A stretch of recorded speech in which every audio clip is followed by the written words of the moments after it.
Back class 10th के chapter 1 that is real number, ये हम इस वीडियो में आपके इस लेक्चर में हम पूरा कवर करने वाले हैं। अब अपन आते हैं इस चैप्टर के लास्ट टॉपिक पे, रैशनल इरेशनल। देखिए, आपने पिछले साल रैशनल इरेशनल पढ़ा है, वो मेरे को बताने की ज़रूरत नहीं है, ठीक है। नहीं पढ़ा है तो प्लीज़ एक बार ब्रीफ रिवीजन करके आ जाइए। बट ना, जो रैशनल नंबर होता है पी बाई क्यू के फॉर्म में होता है, पर आपने कभी नोटिस किया पी बाई क्यू फॉर्म में भी रहने का मतलब ये होता है कि पूरा सिंप्लीफाइड होना चाहिए। 1/3, अब 2/6 नहीं लिख सकते, है तो वो रेशनल नंबर, लेकिन आपको उसको काटना पड़ेगा, 1/3 करना पड़ेगा। 1/3 अब वो और डिवाइड नहीं हो रहा है। 2/5 और डिवाइड नहीं हो रहा है। 22/7 और डिवाइड नहीं हो रहा है। अगर आपका लिखा हुआ है 25/100 तो आप क्या करोगे, तो 5 से काट दोगे, 5/4 हो जाएगा, ठीक है। सॉरी, 5 से काट दोगे तो 5/20 हो जाएगा, या फिर आप पूरा 25 से काट दो तो 1/4 हो जाएगा, ठीक है। इस तरीके से तो उसको पूरा सिंप्लीफाई करके लिखना पड़ता है। अब इरेशनल नंबर क्या होते हैं, जिनको पी बाई क्यू के फॉर्म में नहीं लिखा जा सकता, मतलब वो पूरा कॉमन डिवाइड होने के बाद भी वो पॉइंट में आंसर आ जाएगा, ठीक है। पी बाई क्यू के फॉर्म में बेसिकली जिसको नहीं लिखा जाता वो इरेशनल नंबर होता है। क्लास 9 में आप पढ़ चुके हो, ठीक है। क्लास 9 अच्छे से पढ़ना है तो मेरा ही पैकेज लेके पढ़ लो, कोई दिक्कत नहीं है, ठीक है। यूट्यूब में भी है तो वो वहाँ से भी आप पढ़ सकते हो। खैर, देखिए, तो √5 इज इरेशनल, ये अपने को सिद्ध करना है, ध्यान से देखिएगा ना। तो मान लेते हैं, इसको प्रूव करने के लिए अपन थोड़ा कॉन्ट्राडिक्टरी जाएंगे कि let us assume that √5 is rational number. Rational मान लेंगे √5 को।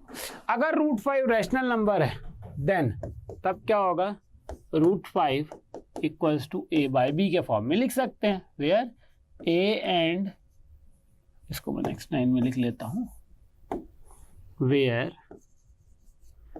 a and b are coprimes. क्या है, को प्राइम नंबर है a और b। क्लियर है। को प्राइम का मतलब दोनों का कोई भी कॉमन फैक्टर नहीं होगा, तब तो ये सही है, ठीक। ये ध्यान में रखना। तो सबसे पहले हमने क्या माना कि √5 एक रैशनल नंबर है, उसको a बाई b के फॉर्म में लिख दिए कि a बाई b के फॉर्म में है और को प्राइम होने चाहिए, सिंपल सी बात है। अब क्या कर रहे हैं, दोनों को स्क्वायर कर रहे हैं, तो ये जाएगा 5 is equal to a² bye b²। दोनों साइड को स्क्वायर कर दिया, इसको भी स्क्वायर किया, इसको भी स्क्वायर कर दिया। इसको थोड़ा सा ऐसा लिखा कि b² is equal to a² bye 5, इस तरीके से इसको मैंने लिख लिया, ठीक है। अब इसका मतलब क्या है कि बेटा देखो, अगर ये मान लो होता 100, तो 100 को अगर अपन 5 से डिवाइड करेंगे तो आएगा 20, ठीक है। अब a², तो a क्या होगा, 10 होगा, तो 10 को 5 से डिवाइड करेंगे तो भी आंसर क्या आएगा, 2। मतलब अगर a 100 जो कि a का स्क्वायर है ना, स्क्वायर नंबर है, परफेक्ट स्क्वायर, वो अगर 5 से डिवाइड हो रहा है तो ऑब्वियस सी बात है उसका जो स्क्वायर रूट है दैट इज 10, वो भी 5 से डिवाइड होगा। तो यहाँ पर आपको लिखना पड़ेगा, ठीक है। ये मैंने आपको समझा दिया, तो यहाँ पर लिख दिया, हमने लिख दिया if a² is divisible by 5, a is also divisible by 5। Clear है। तो अगर a² 5 से डिविजिबल हो रहा है तो a भी होगा, तो कुछ तो आएगा आंसर। तो अपन मान लेते हैं कि लेट a बाय 5 करने से आ रहा आंसर c के इक्वल, कुछ तो आएगा, पता नहीं क्या आएगा, तो आपने अभी c मान लिया, स्क्वायर कर दीजिए। a² इज इक्वल टू हो जाएगा 25 c², दोनों साइड स्क्वायर किया और इसे 25 को मल्टीप्लाई कर दिया, ठीक है। अब देखिए यहाँ से a² की वैल्यू क्या हो जाएगी, अगर यहाँ से निकालूंगा तो इसको ले लेते हैं अपन इक्वेशन नंबर 2। तो फ्रॉम इक्वेशन 2 a² की जगह क्या आ जाएगा, 5b²। यहाँ आ जाएगा फ्रॉम इक्वेशन 2, ये देखो, ये 5 इधर मल्टीप्लाई हो गया, 5b² होगा, तो a² की वैल्यू क्या हो गई, 5b²। ये कटा ये, तो b² इज इक्वल टू क्या हो जाएगा, 5c², यानी c² इज इक्वल टू क्या हो जाएगा, b² बाय 5, ठीक है। फिर वही कहानी जैसे यहाँ पर थी, क्या, अगर if b² is divisible by 5 then b is also divisible by 5. Therefore A and B have a common factor 5. ठीक है, तो इसके कहने का मतलब क्या है भैया, ए भी 5 से डिवाइड हो रहा है और बी भी 5 से डिवाइड हो रहा है, मतलब ए और बी का एक कॉमन फैक्टर है, वो क्या है 5। बट ये तो गड़बड़ हो गया। कैसे? हमने तो ये अज्यूम करके चला था कि ए और बी क्या है, को प्राइम्स है। अगर रैशनल नंबर है तो ए और बी को प्राइम है, लेकिन ये तो बोल रहा नहीं भैया को प्राइम नहीं है, दोनों 5 से डिवाइड होते हैं। सो क्या हो गया, आवर assumption is incorrect। हमने जो assumption किया था वो incorrect है, इसलिए √5 is an irrational number। तो इस तरीके से आपको बनाना है। पहले आपको जो भी इरेशनल नंबर दिया है उसको रैशनल अज्यूम करना है। जैसे ही वो रैशनल हो जाएगा तो उस रैशनल नंबर को ए बाई बी के फॉर्म में लेना है, जो कि को प्राइम है, स्क्वायर करना है, प्रूफ करना है कि ए जो है उस नंबर से डिवाइड हो रहा है। फिर सेम काम बी के लिए करना है कि बी भी उससे डिवाइड हो रहा है। जब दोनों डिवाइड होंगे तो दोनों को प्राइम नहीं हुए, और को प्राइम नहीं हुए तो ये तो कॉन्ट्राडिक्टरी बात कर रहे हैं हम अपने अजम्पशन का, इसलिए √5 एक इरेशनल नंबर हो जाएगा, ना कि रैशनल नंबर। इस तरीके से आपको प्रूफ करना है। अब आप √2 को इसी तरीके से प्रूफ करेंगे, √3 को इसी तरीके से प्रूफ करेंगे। सेम टू सेम है, सेम प्रोसीजर है, सेम नंबर है, सब कुछ सेम है। ठीक है, चलिए इस क्वेश्चन पे आता हूं मैं। लास्ट क्वेश्चन है ये, आई थिंक इसका, हाँ लास्ट क्वेश्चन है ये, एनसीईआरटी का लास्ट क्वेश्चन है। ठीक है, देखिए बोल रहा है कि क्वेश्चन नंबर 9 है, to prove that 7 √5 is irrational number. ठीक है, हाँ अज्यूमिंग दैट, यहाँ पर एक चीज लिख लेना, अज्यूमिंग नहीं यार,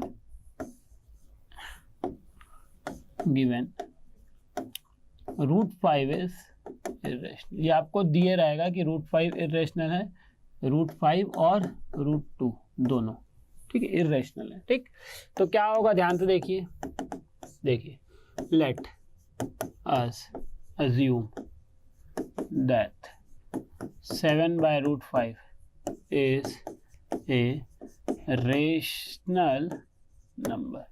ये हम अज्यूम करके चल रहे हैं कि 7√5 एक रैशनल नंबर है। ठीक है, ये अपन मान के चल रहे हैं। तो ये क्या हो जाएगा, 7√5 equals to a by b। 7 इधर डिवाइड हो जाएगा तो √5 equals to a bye 7b। ये आपका हो गया।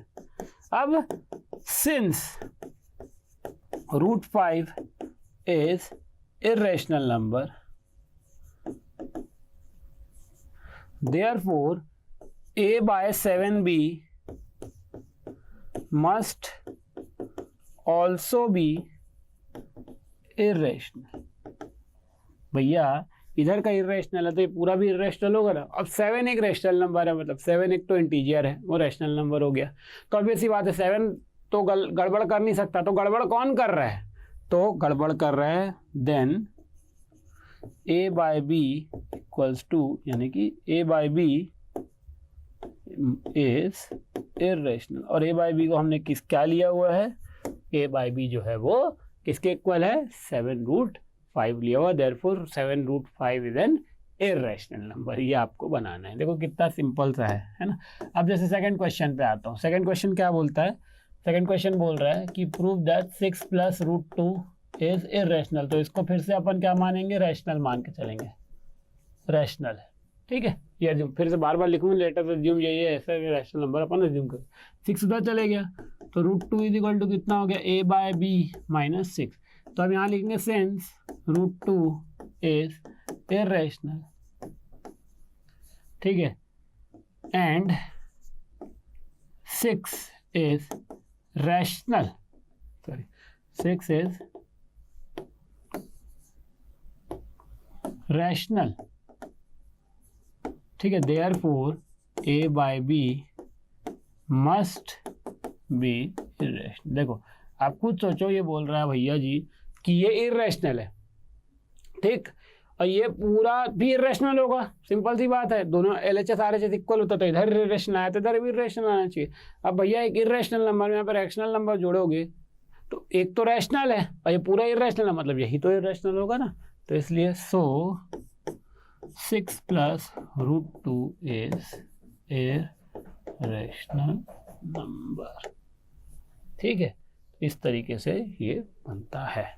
अच्छा, इसमें NCERT की सारी चीज़ें मैंने करवा दी। एक चीज़, एक वर्ड प्रॉब्लम है, तो मैं आपको ऐसे ही बता देता हूँ कि वो कैसे बनेगा। देखिए, कभी भी ऐसा क्वेश्चन आएगा कि 3 बैल है, एक बज रहा है 18 मिनट में, एक बज रहा है 20 मिनट में, एक बज रहा है 24 मिनट में, तो बताइए कब एक साथ कब बजेंगे तीनों। ठीक है, ये ऐसा क्वेश्चन आएगा कि 3 घोड़े है ना, 3 घोड़े एक साथ दौड़ना शुरू किए है ना, पहला वाला 12 मिनट में कंप्लीट किया एक राउंड, दूसरा वाला 18 मिनट में, तीसरा वाला 24 मिनट में, तो बताइए कि तीनों एक साथ कब मिलेंगे। तो कभी भी ऐसा एक साथ अलग अलग शुरू किया और एक साथ मिलना है या एक साथ लेके आना है, तो इस कंडीशन में आप हमेशा LCM निकालेंगे, और तो जो भी LCM आएगा वो उसका आंसर हो जाएगा। ये NCERT में एक क्वेश्चन है, यहाँ पर मैं इंक्लूड नहीं किया क्योंकि LCM ही बस निकालना है, तो मैंने सोचा ऐसे ही बता दूंगा तो भी हो जाएगा। तो सबका LCM ले लेना, आंसर आ जाएगा। तो जैसा कि मैंने बोला, फर्स्ट चैप्टर NCERT का इसी एक लेक्चर में कंप्लीट करने का था मेरा, मैंने कर दिया। हो जाता है, बहुत इजी रहता है, कोई बहुत बड़ा चीज़ नहीं रहता है। ठीक है, आराम से हो गया। अगले वीडियो में, जो कि इससे थोड़ा छोटा होगा, बट मैं बहुत छोटा होगा इससे, मैं क्या करूँगा, RD शर्मा के क्वेश्चंस लेके आऊँगा, जो कठिन क्वेश्चन है RD शर्मा के, है ना। ज़्यादा कठिन तो आते नहीं, RD शर्मा में 1-2 क्वेश्चन NCERT के ही रहेंगे, उसको अपन बनाएंगे। तो इस वीडियो में हमने पूरा NCERT कवर किया। रियल नंबर बहुत इजी चैप्टर, 4 नंबर का चैप्टर है, 3 या 4 नंबर का, वो तो डिपेंड करेगा कि बोर्ड एग्जाम का नया करिकुलम आएगा, नया मार्किंग स्कीम आएगा। तो बहुत इजी, फ्री का है। LCM SCF निकालने आना चाहिए आपको। प्रोडक्ट वाला, मल्टीप्लाई वाला रूल, मतलब वेरीफाई करने वाला, product of integer is equal to LCM into SCF, वो निकालने आना चाहिए। उसके अलावा आपको √2 इरेशनल है ये प्रूफ करने आना चाहिए। इतनी चीज़ें आएगी तो आपसे ये चैप्टर बन जाएगा, कोई बहुत बड़ा चीज़ नहीं है। ठीक है, आशा करता हूँ चैप्टर में मज़ा आया होगा। नेक्स्ट वीडियो में तो हम RD शर्मा का देखेंगे।